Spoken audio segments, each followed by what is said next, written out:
everyone, welcome to a new series I'm doing for YouTube. This is technically for shop owners, but it might be informational if you guys are learning how to use any Adobe programs. Today I'm going to be doing InDesign, and I'm just going to show you guys how I do my listing photos. So basically all I do is I go into InDesign. I already have a template for this, but I'm going to show you guys how to make a quick template. Basically my settings though are for 8 inches. It's kind of like a normal amount for both Shopify, Etsy, and Instagram. So this is pretty easy. So I do an 8-inch width and an 8-inch height. That way it's a square. The rest of this was a default, by the way. I just updated InDesign to 2021 like last night, so we'll see how this works. So there might be some things that have changed since the last version that I had, but we'll figure this out. And then I just hit create. Now there is a bleed on here, but I'm going to show you guys what this means in a bit. Now technically, if you've never worked with Adobe programs, this might be a little bit tricky, but most of these tools are kind of the same in most of the Adobe programs, in the sense that you'll figure out what these are eventually. But for now, I'll show you guys which ones I use. Here is your blank page. I did make this into non-facing pages. If you're doing this for a booklet, you will need to make these facing pages. Properties are on the right side, and then your tools are going to be on the left. You can actually move this around if you don't want this here. It's really a preference, because InDesign is mostly for layouts and like magazines and booklets and things. This is why I do all of my listings in InDesign. It's just easier to have a template. The master page will copy it to all of the pages. So say you have a square at the top here. If you go to all the pages, so this is page 1, and then you go to page 3, it's still going to be there. Most of the time, if you're going to do a background for all of your pages, this is where you would design it. And let's just make a circle so you guys can see this better. So currently we are on the master page. Let's go to page 3, and say we actually don't want page 3 to have it. All you have to do is hit shift and the command key, and then you can actually delete it. So now page 2 has the circle, page 3 does not, and then page 4 does. And if you do a new page, say you want to add a new page, this is on the bottom of your right side of the screen. It will come as the master page, so it's pretty easy. However, because we're doing just a plain background on the master page and then do all of our layers on the top, my layers palette is not even on my screen. So just go to your window and then hit the layers. You can also figure out all the other ones here if you want them. This one is the layers tool. And this is what that symbol pretty much looks like. Your links are anything that you have linked into your layers, such as pictures. So layer 1 is basically like your background layer, and then you would build on top of that. But because we're going to just do this in the masters, layer 1 is actually going to be the template itself. I'm just going to make a very simple background. You can also import a background if you have a picture or anything. Just click those arrows right here on the bottom of the palette to make sure that has a fill. And say we want this color to be a peachy tone. You can move this around and then get the color. If you have the hex color, you can actually type that in here. You can also add it into a swatch. That way you kind of like save it. But for the most part, I actually just change the color easily. And let's do a pink color. And then I'm just going to duplicate all of these. And then I want to space these out evenly. Let's go to the align tool. The align tool's under properties. Oh, and before I forget, all I did was to copy and paste it. I dragged this down using the shift and the option tool. Basically, that's what that is. I just kind of like move this around. And then if you don't hold the shift key and you just use the option tool, you can move this freely. If you hold the shift key here and you drag it like down, straight down, it will stay aligned. Anyway, so we want to distribute these evenly because this is easier. Gonna make sure that those are aligned horizontally. And that's this one right here.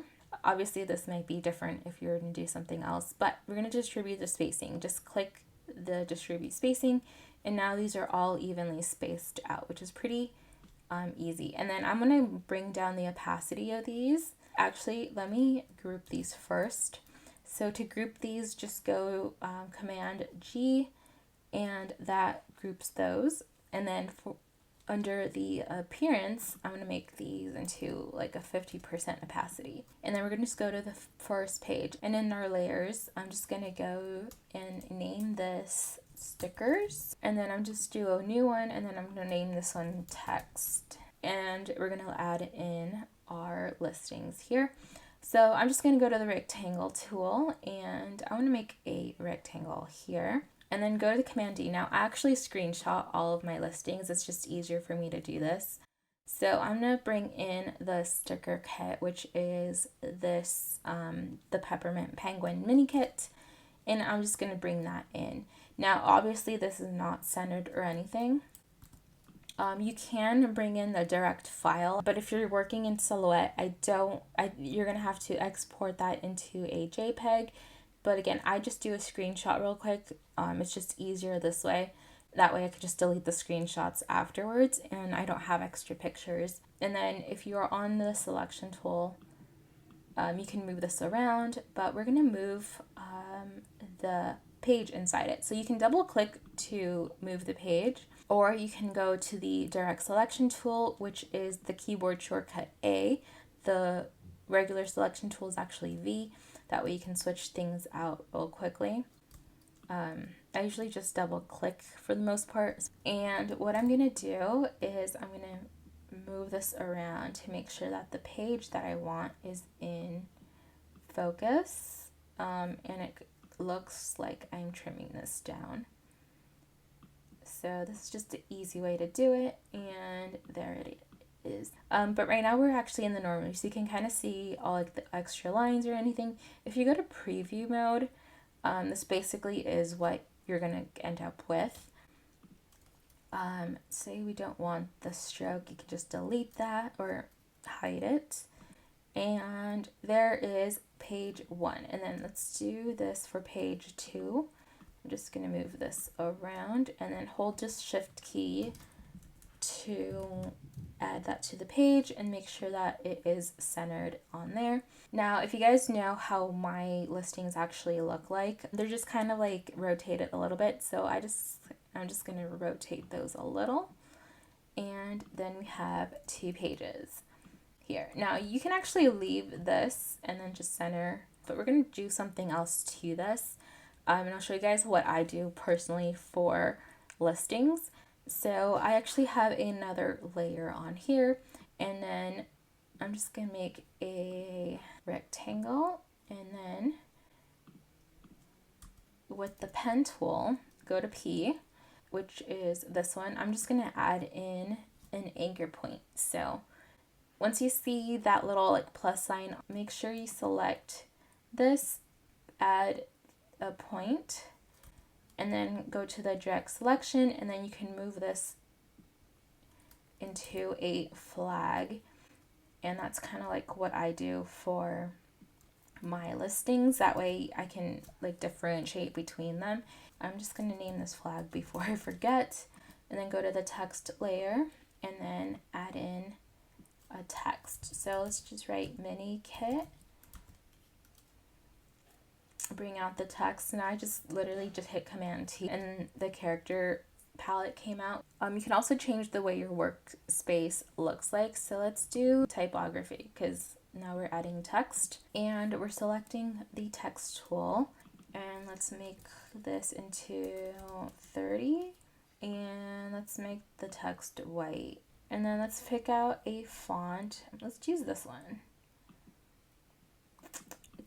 Simple, but it'll work for now. Now you can actually change the way this text looks. Go to the paragraph tool on the bottom of the A, and you can center it.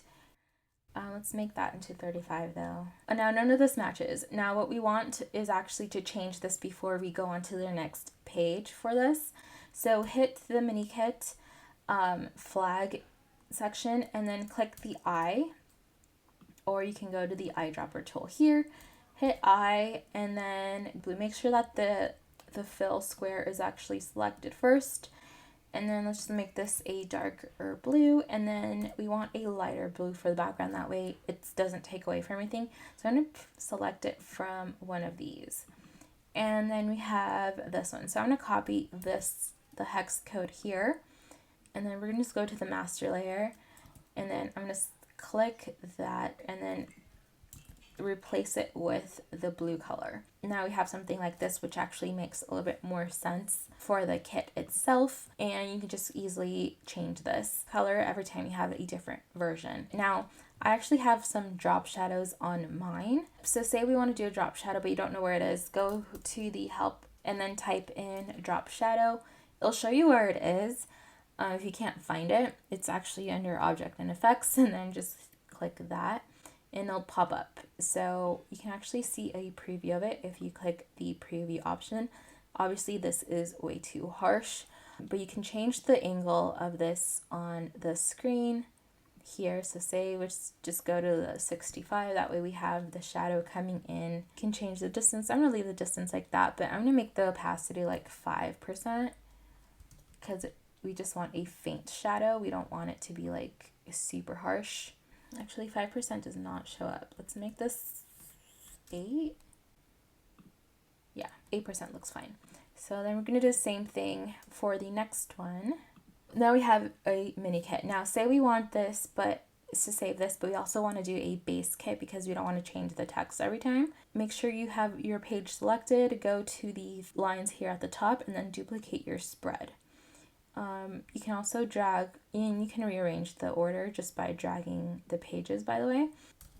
Yeah, so just type in base kit, click on your page here, go to Command D and go to your base kit. This is my base kit. I'm just going to click that. Do the same thing for the other page. Find your page, and then you have your base kit on here. Basically all I do for listings is I change all the pictures. Now to save them, it's actually pretty easy. Just go, instead of Command D, go to Command E. Let's title this Penguin Mini. You can also make a folder. I would suggest making a folder, that way you can just delete the folder after you're done with your listings. For demonstration purposes, I'm just going to leave them on my desktop because it's just going to be easier to do. Make sure that this is a JPEG and then save it. Now you're going to get this screen on here. So what we want is page 1. Make sure you type in page 1. 300 is fine. RGB is basically for the web. If you're going to print this at all, make sure that this is CMYK, but it will look odd if you add this to the internet if it's originally in CMYK. So just make sure that it is RGB for the most part for listings. Everything else looks pretty normal. Make sure this is just pages, and you export it, and it will save it on to your desktop or wherever you saved it. Here is mine. So now you can just add this to Etsy or pretty much anywhere that you want it. And by the way, you don't have to follow my format. I'm just telling you guys exactly how I did mine. You can easily rearrange this and make sure that this is a longer bar, add in more info, add things here, add in your logo on here. If you have a circle logo, you can pretty much do the same. So say you want your logo on this page right here, just add it in. Do the same thing as we do with the regular pages in the layout. Go to Command D, add in your logo. I don't have my logo on the desktop right now, but basically pretend my logo is on here. Make it your own, basically. But anyway, because this is Etsy, we want to show both of these pages. This is when we do a different layout. So let's duplicate the spread, and then I'm just going to put that into page number 3, and then go to the rotation tool. You can actually do this yourself because you can see the rotation on the screen. Make sure that it goes back to default, but you can also type this in on the top if you changed your settings, and just go to 0 and it does it for you. And because I don't usually leave this here, I'm just going to delete that. Now we want these pages to be shown both sides. So all I'm going to do is shrink them a little. Make sure you hold down the shift key. This will not work if you do not hold down the shift key and the command key, and bring those down. And I'll show you guys what I mean in a second if you do not hold down the shift key. If you hold down the shift key only, it's just gonna make that smaller, and we do not want that. If you just hold down the command key, it's basically skewed, and we don't want that either. So if you hold both of them down, it'll hold down both the photo that you have inside and the frame. Anyway, so these are a little bit bigger, so I'm just going to skew those down just a tad more. That pretty much looks decent. But anyways, we need page 4. And then I'm just going to go to page 3. I'm going to copy these and then just paste them into page 4. And then I'm going to duplicate these as I did with the stripes at the back. And I'm just going to add in my other pages. So the base, this is basically already the base kit. And I just want my other pages. This depends on your version of the layout, by the way.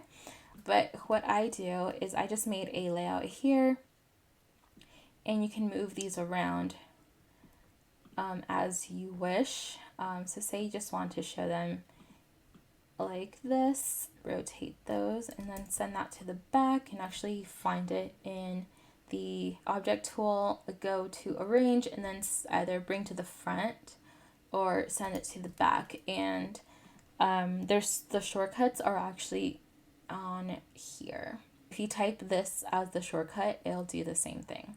And I'm going to link all of these shortcuts down below. And now, because we need to make sure that these are all in the screen, I'm going to shrink those down. Find the center for these. I forgot to add in this page right here, or the flag here. This is what I'm just going to do for that. I just dragged this text box all the way down, and then all I'm going to do is drag this 2 pages down. And make sure you hold down the shift key, and I'm just going to type in vertical. And then you have your flag and text. And if this, technically this is a horizontal kit, so I probably should write horizontal and change the text size. Let's do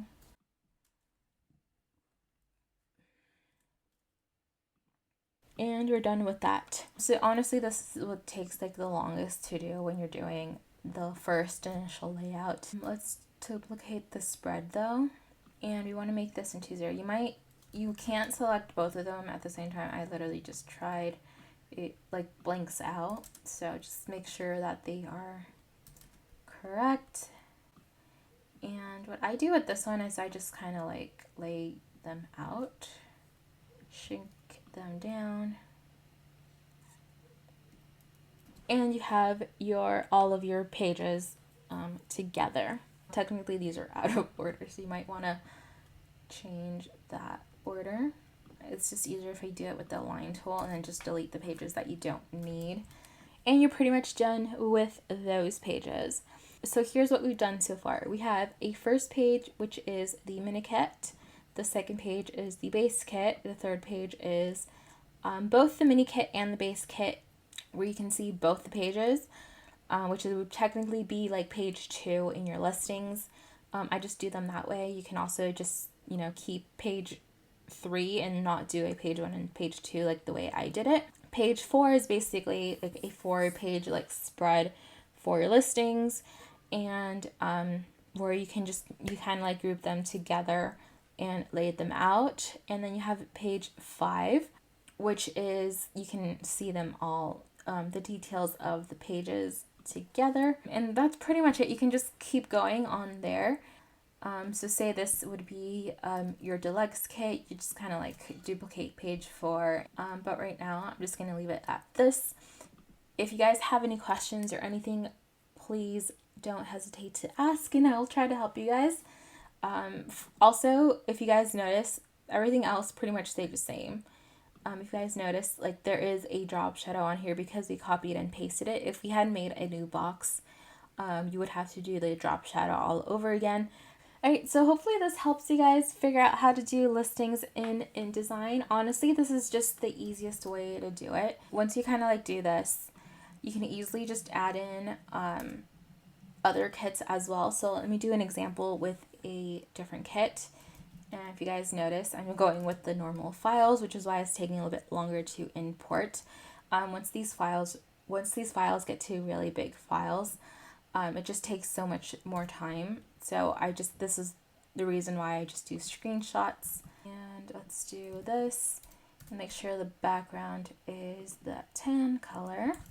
Copy that, go to the master, go to master and change that color. And then you have your kit already. So now all you have to do is change this, the color here, and I'm going to copy this one now. Go to page 2,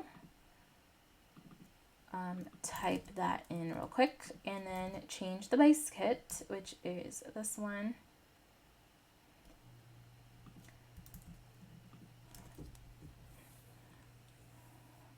And you have your base kit easily. If you're changing the vertical kit, all you would have to do is import your new page.